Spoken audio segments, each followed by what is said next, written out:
Ouvrons notre Bible au livre de Job, chapitre 32 et 33. Job 32 et 33. Résistez l'esprit de déception. Résistez l'esprit de déception. Job 32, verset 1 à 5. Élihu est mécontent de la dispute entre Job et ses amis. Verset 1. Les trois amis voient la futilité de voient cela comme une futilité de se disputer avec Job. Parce que Job ne sera pas d'accord qu'il a eu tort et qu'il a péché et qu'il a ainsi provoqué cette souffrance. Il le considère comme un pharisien. Versets 2 à 3. Les frères d'Abraham, Nahor. Le frère d'Abraham, Nahor, avait deux fils, Uz et Bouz, dans Genèse 22, verset 23. 22, verset 21. Élihu est un descendant de la famille de Bouz, faisant de lui un bouzite. Élihu est irrité par les paroles de Job et il n'est pas non plus très heureux avec les trois amis de Job, car ils ont condamné Job sans preuve de péché. Élihu voit leur raisonnement comme défectueux et il est frustré. Versets 4 à 5. Par respect pour les hommes plus âgés que lui, Élihu est resté silencieux. Mais maintenant que les trois amis abandonnent, Élihu ne peut plus rester tranquille. Les amis de Job ont été réduits au silence, mais pas convaincus. D'autres étaient présents. Élihu était justement mécontent de Job, parce qu'il est plus soucieux de son propre caractère que de la justice et de la bonté de Yahweh. Élihu était mécontent des amis de Job parce qu'il n'avait pas été franc avec Job. Rarement une querelle est commencée, plus rarement une querelle se poursuit dans laquelle il n'y a pas de faute des deux côtés. Ceux qui cherchent la vérité ne doivent pas rejeter ce qui est vrai et bon de chaque côté, ni approuver ou défendre ce qui ne va pas des deux côtés. Job 32, versets 6 à 13. Il les réprouve. Versets 6 à 10. Élihu commence respectueusement ainsi, reconnaissant le droit des hommes plus âgés à parler en premier. Mais il fait remarquer que l'âge n'est pas toujours synonyme de sagesse. Car la sagesse est donnée par l'esprit, par le souffle de Dieu. Et les jeunes peuvent également recevoir cette sagesse. Par conséquent, il professe de parler par l'inspiration du Saint-Esprit et il corrige les deux parties. Élihu est désireux de partager sa sagesse. Versets 11 à 13. Élihu a écouté patiemment les paroles des trois amis, mais ils sont allés à l'échec et n'ont pas convaincu Job de son erreur. Tout ce qu'ils ont fait est de mettre Job dans la défensive. Dieu donne la sagesse comme il veut. Cela a encouragé Élihu à exprimer son opinion, dit-il. Par l'attention à la parole de Dieu et la dépendance du Saint-Esprit, les jeunes hommes peuvent devenir plus sages que les vieillards. Mais cette sagesse les rendra prompts à attendre, lents à parler et disposés à donner aux autres une audience patiente. Job 32, verset 14 à 22. Élihu parle sans partialité. Verset 14 à 17. Élihu espère que Job l'écoutera parce qu'il n'a pas fait partie des arguments antérieurs et parce qu'il a quelque chose de nouveau à dire. Il ne voit pas pourquoi il devrait être forcé de garder le silence juste parce que les trois amis ont abandonné. Versets 18 à 20. Élihu a tellement de choses à dire qu'il est prêt à éclater. La jeunesse. Elihu voit tout cela comme une bataille de paroles. Et il cherche les meilleures paroles, prétendument inspirées du Saint-Esprit, pour convaincre Job de sa culpabilité. Car il est ainsi convaincu de la culpabilité de Job que les trois autres. Si nous sommes sûrs que l'Esprit de Dieu a suggéré ce que nous allons dire, nous devrions encore nous abstenir jusqu'à ce que vienne notre tour de parler. Yahweh est le Dieu de l'ordre, pas de confusion. C'est un grand rafraîchissement pour un homme de bien de parler pour la gloire de Yahweh et d'édifier les autres. Et plus nous considérons la majesté de Dieu comme notre Créateur, et plus nous redoutons sa colère et sa justice, moins nous péchons et flattons les hommes. Si nous pouvions placer la colère de Yahweh toujours devant nous, dans ses miséricordes et ses terreurs, nous ne devrions pas manquer de faire notre devoir dans tout ce que nous sommes appelés de faire. Job 33. Job 33, versets 1 à 7. Elihu propose de raisonner avec Job. Quelquefois plus tôt, Job avait exprimé le désir d'un médiateur entre lui et Yahweh, dans Job 9, verset 33. Elihu dit qu'il est cet homme qui peut se tenir dans la brèche et rassembler Job et Dieu. Il prétend être juste, sincère et rempli du Saint-Esprit. En d'autres termes, quelqu'un que Yahweh écoutera, mais aussi quelqu'un que Job n'a pas besoin de craindre. Elihu décrit ici le médiateur parfait, vraiment juste et vraiment humain. Voyons par exemple Hébreux 2, verset 17 et Hébreux 7, verset 26, je cite. En conséquence, il a dû être rendu semblable en toutes choses à ses frères, afin qu'il soit un souverain sacrificateur miséricordieux et fidèle dans le service de Dieu pour faire l'expiation des péchés du peuple. Fin de citation, citation d'Hébreux 2, verset 17. Citation, il nous convenait en effet d'avoir un souverain sacrificateur comme lui, saint, innocent, sans tache, séparé des pécheurs et plus élevé que les cieux. Fin de citation. Citation d'Hébreux 7, verset 26. En regardant en arrière dans l'histoire, nous savons que le médiateur parfait décrit ici n'est pas Elihu, mais plutôt Yahshua HaMashiach. Job avait demandé à un juge de décider de son appel. Et Elihu en est un, selon son propre sujet, un homme comme lui. Si nous convainquons à juste titre les hommes, ce doit être par raison et non pas par terreur. Ça doit être par un argument juste et non pas par une main lourde, une main de violence, comme on le voit. Comme on le voit dans beaucoup de pays, y compris le mien, le Cameroun, où les dirigeants évitent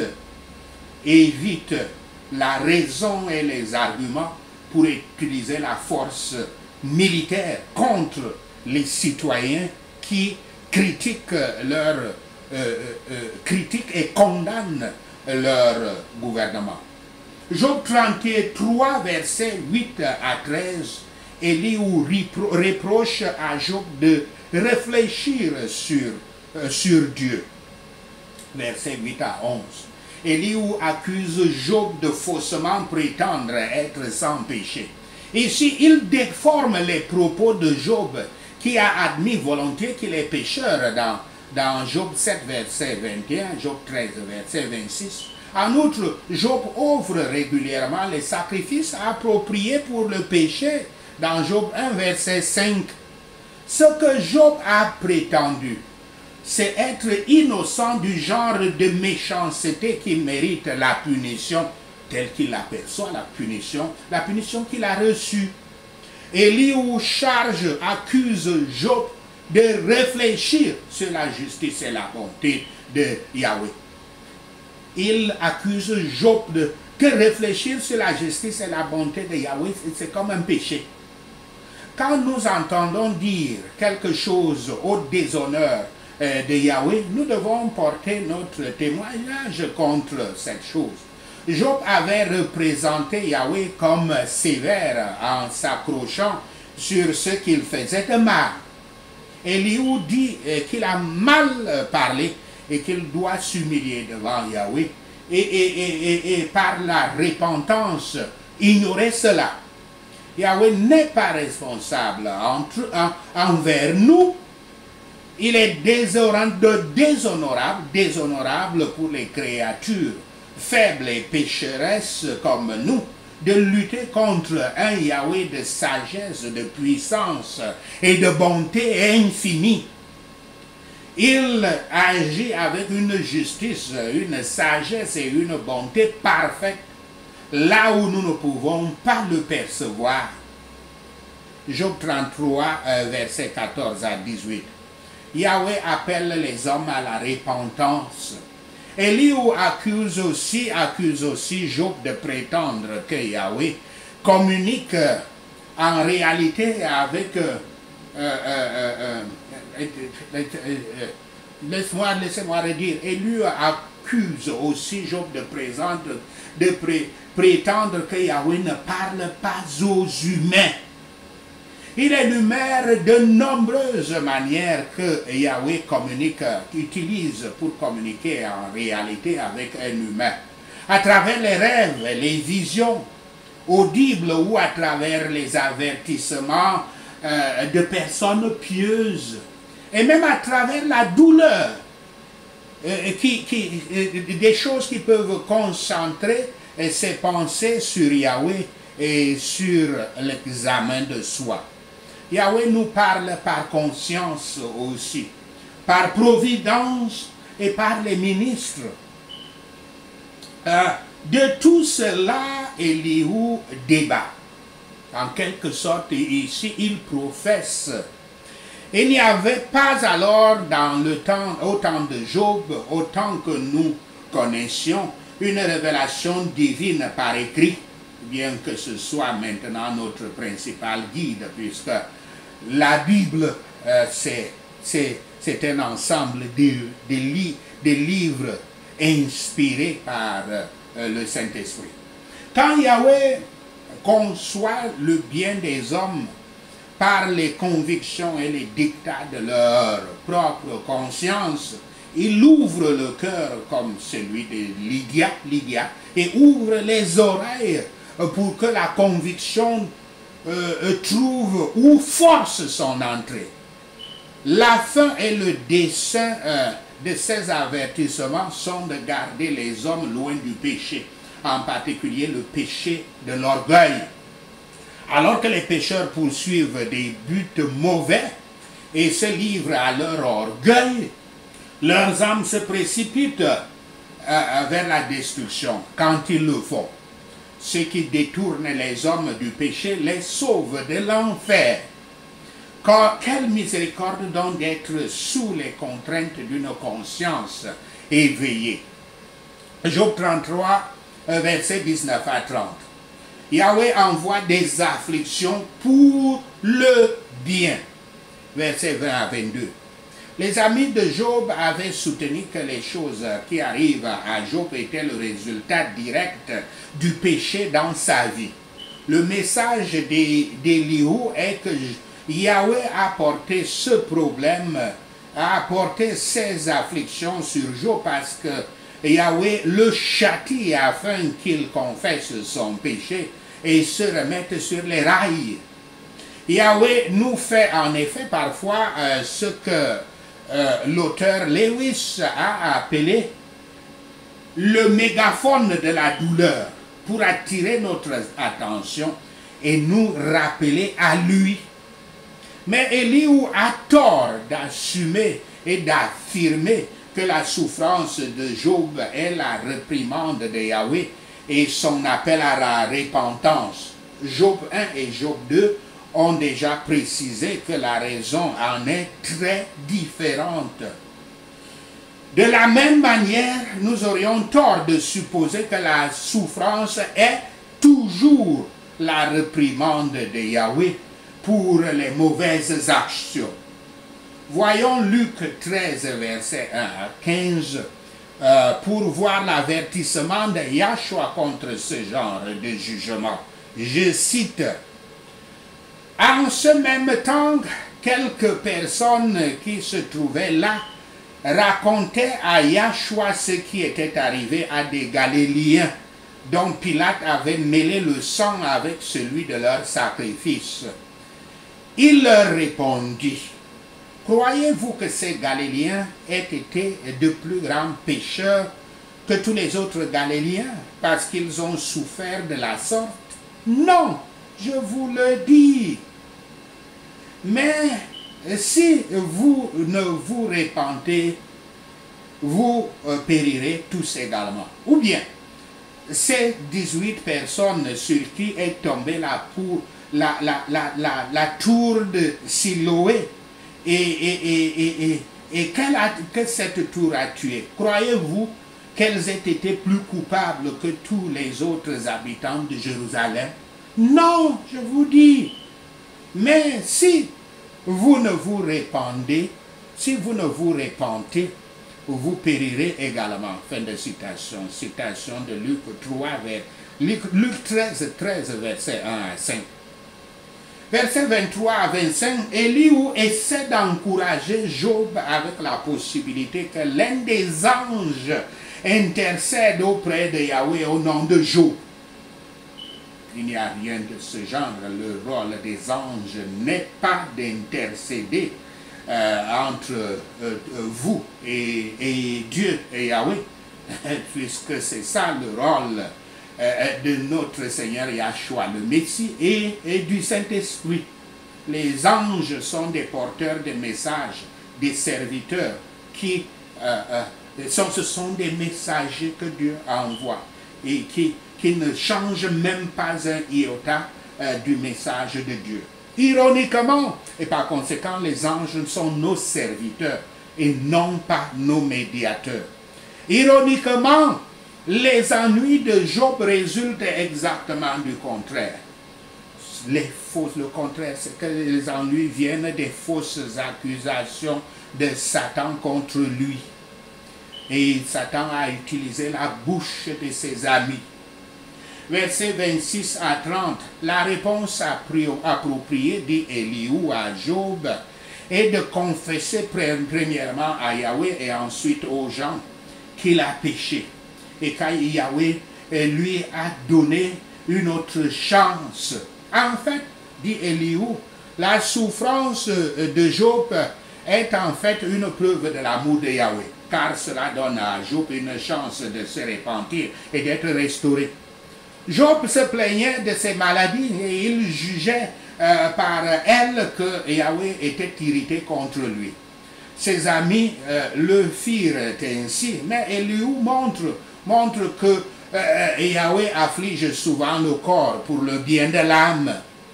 Cette pensée sera d'une grande utilité pour nous, pour que nous obtenions le bien de la maladie, dans laquelle ou par laquelle Yahweh parle aux hommes. La douleur est le fruit du péché. Cependant, la grâce de Yahweh, par la grâce de Yahweh, la douleur du corps est souvent rendue un moyen du bien pour l'âme. Quand les afflictions ont fait leur travail, elles doivent être enlevées. Une rançon ou propitiation est trouvée. Yahshua le Messie est le messager et la rançon. Donc Élihu l'appelle comme Job l'a appelé son rédempteur, car il est à la fois l'acheteur et le prix, le prêtre et le sacrifice. La valeur des âmes était si élevée que rien de moins ne les rachèterait.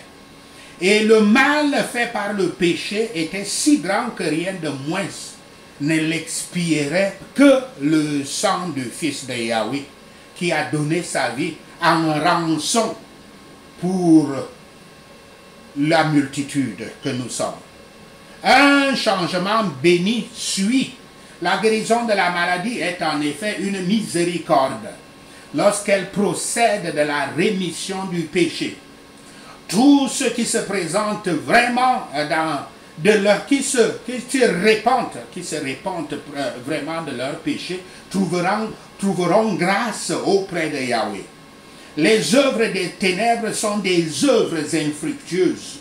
Tous les gains du péché seront très inférieurs à ces dégâts. Nous devons avoir un cœur brisé et contrit, confesser nos péchés à Yahweh selon 1 Jean 1, verset 9. Nous devons confesser le fait du péché et ne pas essayer de nous justifier ou de nous excuser. Nous devons confesser la faute du péché en disant « j'ai perverti ce qui était juste ». Nous devons confesser la folie du péché en disant « j'ai été si stupide et ignorant ». N'y a-t-il pas de bonnes raisons pour faire une telle confession? Job 33, verset 31 à 33. Elihu appelle l'attention de Job. Elihu fait une pause pour demander si Job a besoin de clarification avant de continuer avec ses instructions. Et il se place là comme un grand professeur. Vraisemblablement, Job ne le fait pas parce que Elihu continue sa conférence. Elihu montre que le grand et gracieux dessein de Yahweh envers les enfants des hommes est de les sauver, et d'être toujours, du fait d'être toujours misérables, et de les amener à être toujours heureux. Par n'importe quel moyen, nous sommes retenus loin des péchés, car nous bénirons Yahweh pour eux au moins, et devrions le bénir pour eux, même s'ils sont pénibles. Et j'ai mélangé les choses ici. N'importe quel moyen, par n'importe quel moyen, nous sommes retenus loin des afflictions, loin des peines. Nous bénirons Yahweh pour elles au moins, et devrions le bénir pour elles, même si elles sont pénibles et stressantes. Ceux qui périssent pour toujours sont sans excuse, car ils ne voulaient pas être guéris. Sachez ceci, et le Seigneur Yahweh vous bénira. Allons, passons au point de prière. Dans un Vatican entaché d'accusations de pratiques pédophiles, de blanchiment d'argent et d'autres péchés, le pape des missionnaires, Benoît, avait déclaré, je cite, « Dieu m'a dit de démissionner ». Fin de citation. Les prédateurs sexuels qui errent, qui errent autour des églises disent toujours aux femmes célibataires, « Dieu m'a dit de t'épouser ». Il y a un phénomène répandu du « Dieu m'a dit » de nos jours. C'est l'un des trucs que certaines personnes utilisent pour forcer les autres dans des affaires non désirées et mauvaises et pécheresses. Elihu utilise exactement ce truc. Prions contre l'esprit de tromperie, si répandu dans notre société. Demandons la sagesse et l'esprit de discernement du Très-Haut. Prions. J'ai choisi le chemin de la fidélité. Père Yahweh, j'ai mis mon cœur sur tes lois au nom de Yahshua le Messie. Montre-moi tes voies éternelles, Yahweh. Enseigne-moi tes sentiers au nom de Yahshua le Messie. Guide-moi dans ta vérité et enseigne-moi, car tu es Dieu mon sauveur, et mon espoir est en toi toute la journée, au nom de Yahshua le Messie. Éprouve-moi, éternel Yahweh, et examine mon cœur et mon esprit, car je ne suis toujours pas je me suis toujours pas souvenu de ton amour indéfectible, et j'ai vécu en confiance, je n'ai pas vécu en confiance dans ta fidélité, au nom de Yahshua le Messie. Ne me refuse pas ta miséricorde, éternel Yahweh. Fais que ton amour et ta fidélité me protègent toujours, au nom de Yahshua le Messie. Dans ta majesté, sors victorieusement de la cause de la vérité, de l'humilité et de la justice. Fais que ta main droite accomplisse des actes terribles, au nom de Yahshua le Messie. Tu as désiré la fidélité même dans le sein de ma mère. Tu m'as enseigné la sagesse dans ce lieu secret, au nom de Yahshua le Messie. Enseigne-moi ta voie, éternelle Yahweh, afin que je me fie à ta fidélité. Donne-moi un cœur indivisible, afin que je craigne ton nom, au nom de Yahshua le Messie. Quelle que soit la bénédiction que j'invoque dans le pays, je le fais par le seul vrai Dieu Yahweh. Quel que soit le serment que je prends dans le pays, je le jure par le seul vrai Dieu Yahweh, au nom de Yahshua le Messie. N'importe lequel de mes ennuis passés, Père Yahweh,